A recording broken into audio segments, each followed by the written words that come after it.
Hi, Ahura and Luke, ASLAN'S, How Organics. This is a follow-up to the episode 2, How to Make Your Own Fertilizer. I talked with our friends at Big Leaf Farms, and I'm just ready to purchase the fertilizer inputs from concentrates. And I'm making some changes to my spreadsheet here. So first of all, this CEC calculated.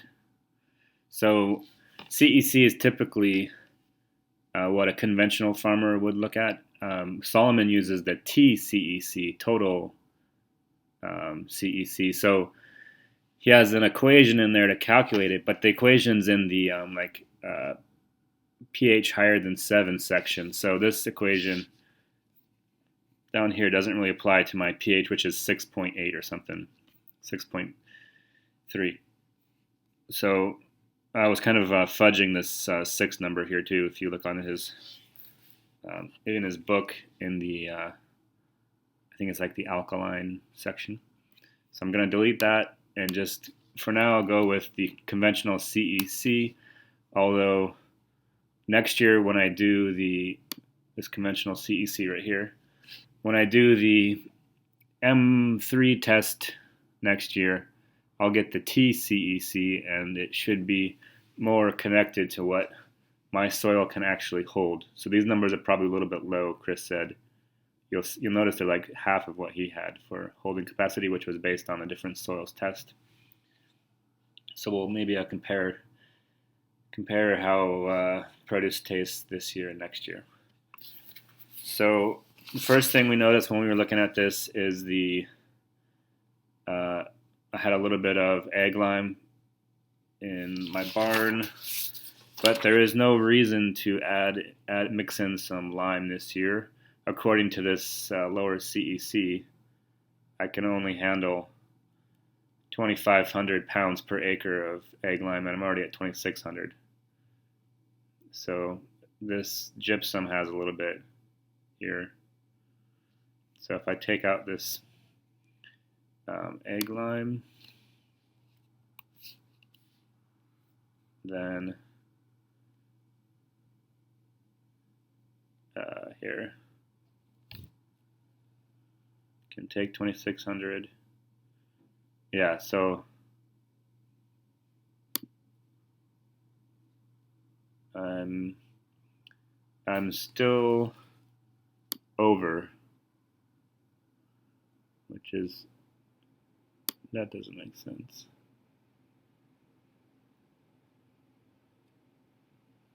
Oh yeah, that makes sense. So I'm still over. This number is the difference. So in the positive, which is a little bit too much, which some of it potentially will go to waste and not be exchanged through the negatively charged spots. All right, then, so we got that out of there. Double check. There is no contribution in our fertility mix per acre from the egg lime. Although I added this column over here, which is what I actually will have to buy. And if it has $1 per bag, I'm planning on buying it I'm planning on spending $400, and my total mixture will be 600 pounds. So I might do it like in maybe a quarter of that and just do it in a wheelbarrow. So that was that. And then maybe I'll stop, make sure it's recording my voice. Okay, so let's take a little bit of a deep dive. That was my first question with Big Leaf Farms into the CEC. What is it, and why is this number conceptually controlling how many inputs I can put in down here? And I have been reading Farming as a Spiritual Discipline.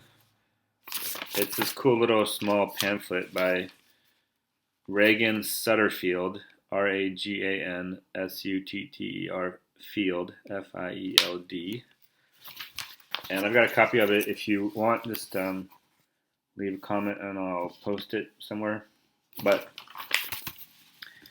he addresses dualism in lessons that we can learn about finitude and abundance, and he mentions the sustainable approach to agriculture is very abundant. It's actually the new, fossil fuel-based control methods that produce scarcity.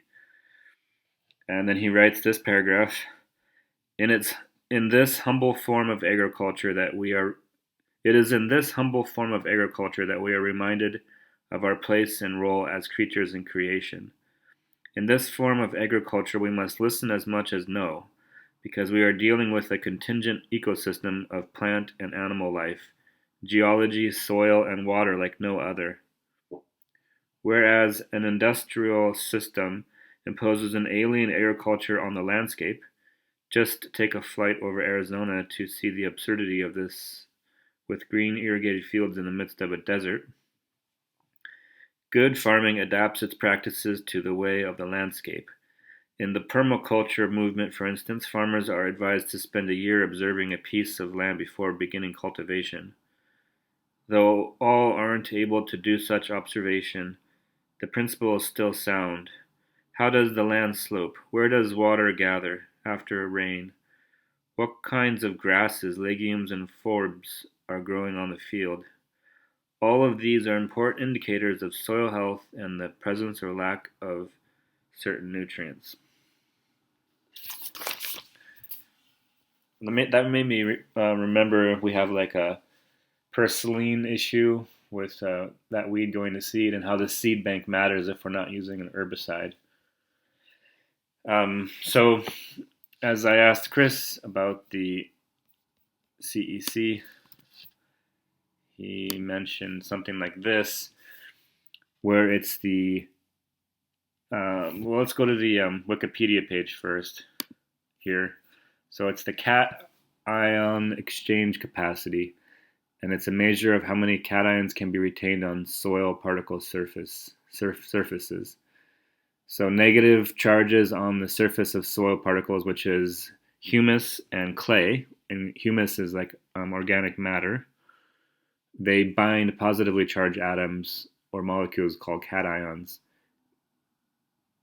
So if you have little receptors, negatively charged receptors on clay and humus, then the positively charged soil fertility can move throughout the soil.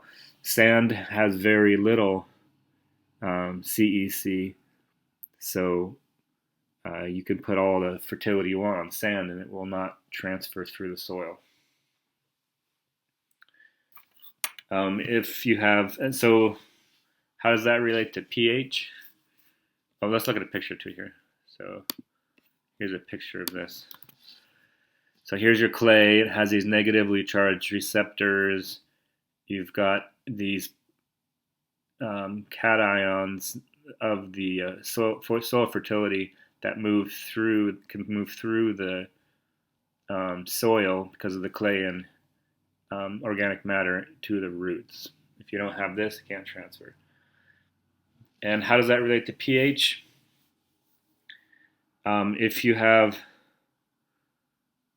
don't have, let's see, if lots of hydrogen is positively charged, they bind to the CEC system. So if you have a lot of hydrogen in your soil, it's going to take up all these receptors, and you can't transfer the soil, these H pluses.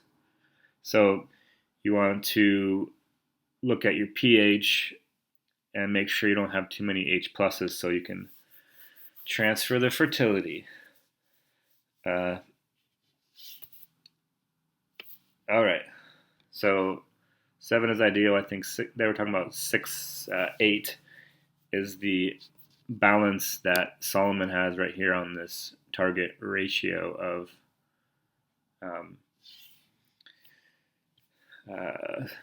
whatever those are. These are like all things that affect the pH. So maybe they're like anions or something. All right. So my next question for Chris was on my soils test, they recommended 3,000 pounds per acre of lime. And you'll notice here, I'm recommending over here, I'm recommending 0 pounds of lime. So I asked him about that. And he said, we decided together, probably A&L Laboratories had like a minimum liming requirement. This made sense to their approach to agriculture. So they might have done a 1.5 tons per acre as some other equation they have. But using Solomon's, I'm not going to lime this year because I have enough calcium for what my soil can handle with potentially this wrong number, but this CEC. And then my pH 6.3 is okay, and so I'll probably lime next year after I do another soils test in the fall. I can maybe like do the soils test and then lime right after I get the test results if needed. And so we already talked about the this ratio here that he came up with for cation. It's called cation saturation. Is some of the stuff I'm taking on faith, so I'm not going to go back and figure out how he got these target ratios. But I got enough data points, so Big Leaf Farms has succeeded with respecting this ratio as well as typical 7 rule of thumb for pH and trying to get the CEC higher. So those things, as well as these equations down here, this what my soil can take, like for example on phosphorus or something more complex like the potassium.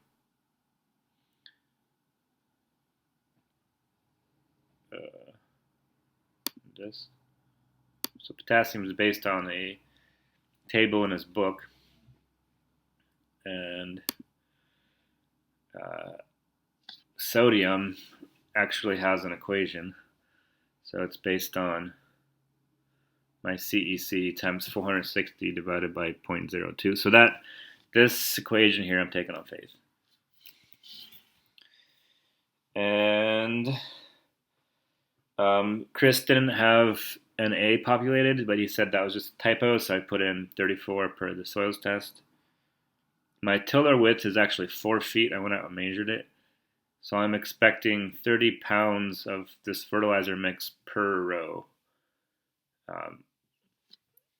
And I'm planning on doing 1/8 of an acre, so I changed this to 1/8 of an acre to be buying less. And this Solubor is very expensive, I found. So it concentrates, a 50-pound bag is $105. And it's a mixture that is soluble, so you can turn it into water if you want, and it's boron. So borax, just the laundry detergent, we have a bunch of extra stuff, so I'm going to use that instead of Solubor based on pricing. And it's got a different ratio of boron, so I'd be using like a couple pounds instead of. So here, let's say 14. So, and say 0 on Solubor. So I'm getting 1 additional pound, and my target is 2 pounds per acre. So I might try a little bit more. Let's try like maybe 16.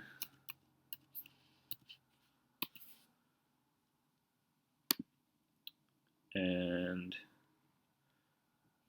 so that turns out to be 1.8. And I kind of want to be a little bit under.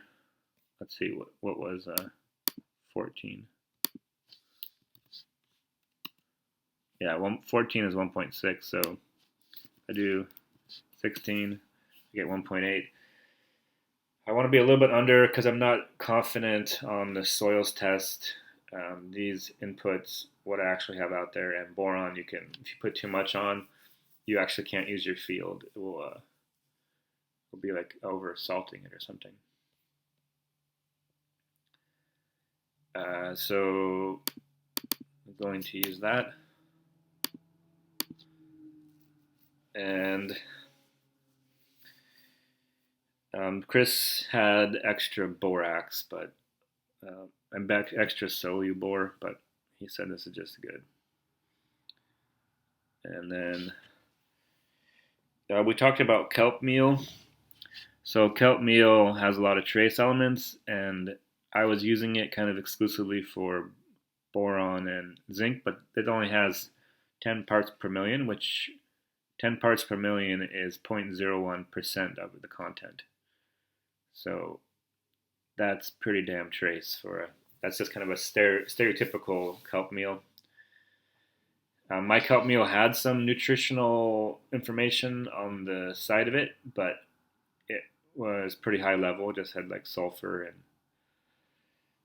other items, and so I'm not going to use that. I'm kind of moving away from kelp meal this year, and actually getting minerals that I want per Solomon's recommendation instead of a kind of generic catch-all. And this stuff's like $80 a bag too, so that's a pretty expensive catch-all. All right, so my order this year is going to be, let's see if I can find it.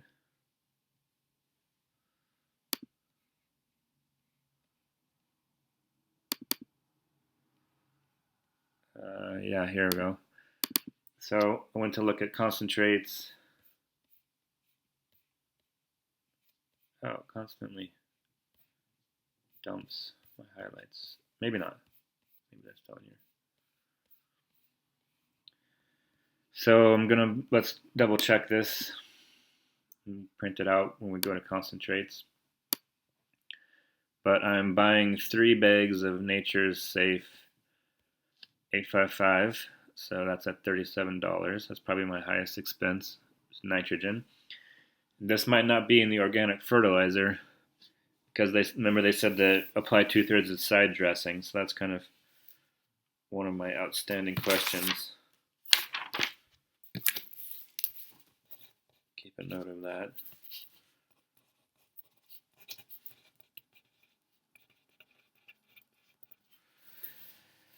Okay, and then the next one here was fish meal. I already have that, so that's 0 cost.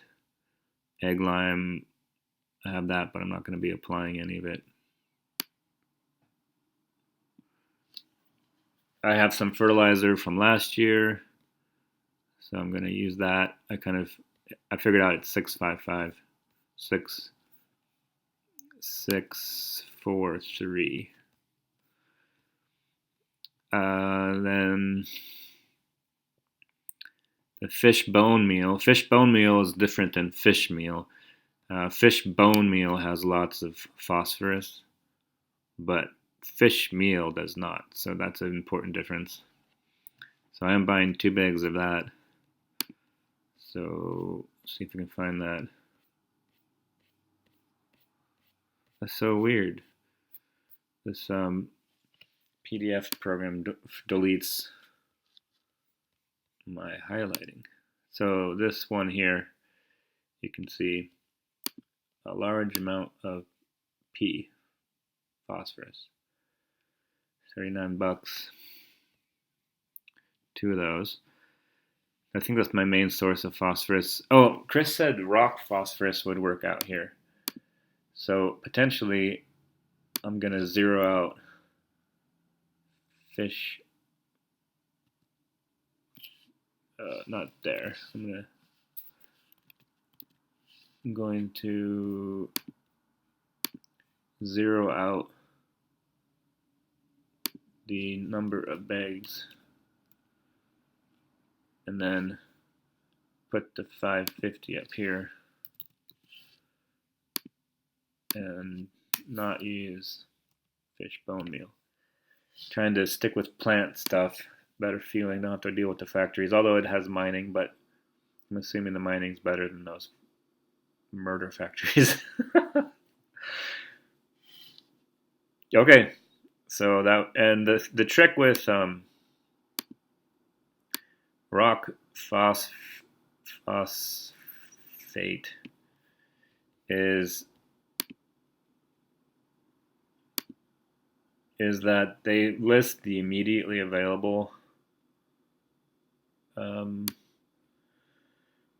of phosphate, which is 0.30, but Chris said this 3 is actually 20 when you look at like over a year or two. So that's $22. $22 comes in a 50-pound bag, I believe, 50-pound. And I'm going to get, I want 70 pounds, so I'll get 2 bags.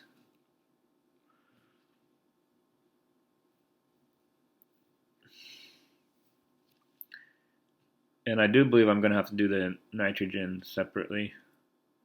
So I think I would subtract this out from the total weight of my fertilizer. I'll add, or actually it would be, what would it be? It's only going to be 1/3 N that I would put in when I'm first getting the soil worked up. So that would be the sum of this guy down to that guy plus 1/3 times this. Oh.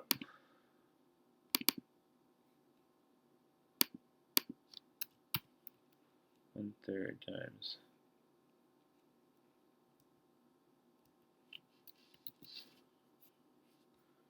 Try that. Oh, maybe this needs to be closed here.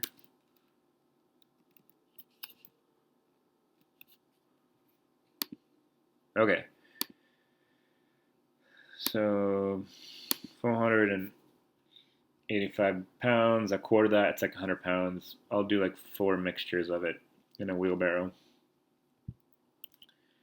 And so we'll double check the fertility. Since we changed to rock phosphate, we'll have less nitrogen, which should be okay. I just kind of been adjusting my soil. Chris said 100 to 200 is what you want. So I'm just kind of making that around the same just so it looks good. I don't have to think about that difference being negative. So this is a -2 on sulfur. So the fishbone meal had some salt, but I'm already getting that. So I'm not going to be putting any additional salt. So I got this -18.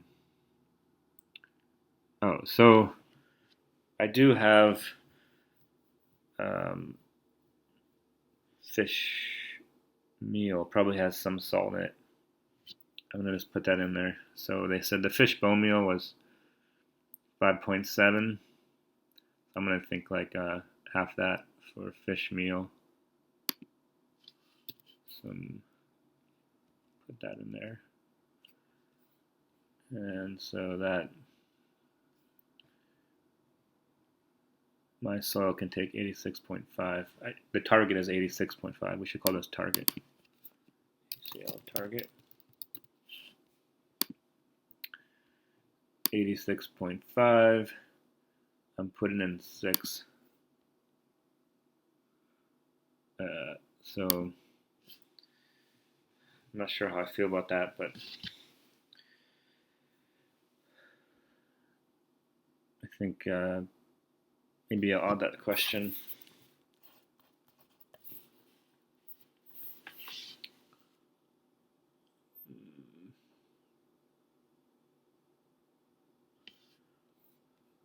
So I already have 68. Oh no, that's okay. I already had 68. I'm putting in extra 6, and it can take up to 86.5. So I'm okay with that.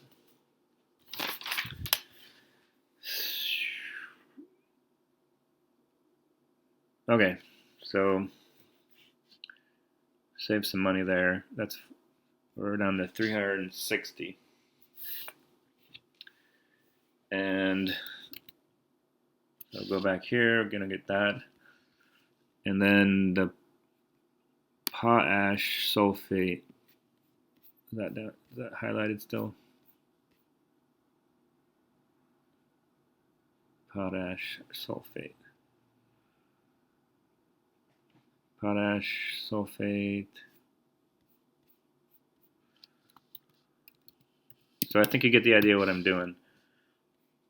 So I'm gonna maybe stop it here, but I'm gonna go to concentrates today. Thanks. Bye.